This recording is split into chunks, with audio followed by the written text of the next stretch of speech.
Hello everyone and welcome back to my channel, The Crafting Chemist. Today we're going to look at how to do the slip stitch from a left-handed perspective, and I'm going to show a couple ways of how the slip stitch is used.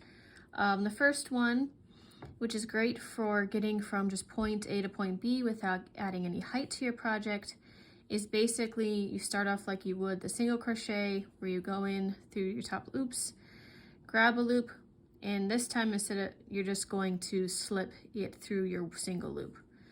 To show that again, you go in, grab a loop, pull through the pre-existing loop. And so that is basically one use of the slip stitch and crocheting projects. Another way people will use it is for more if you're trying to have a slip stitch go down the front or back of a project. And I'm going to do that here without cutting the yarn. So basically it's the same concept. You would just go where you want your slip stitches to go, grab a hook and pull through.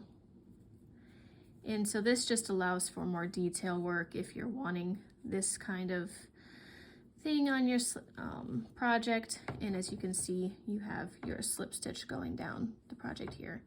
A project I will be using this for would involve like detailing work on, say, making a pumpkin, or for there's a variety of things this can be used for. I also use this part right here if I'm doing shaping, that again, like I said in the beginning of the video, that you want to move to a point to start doing stitches without adding any height here.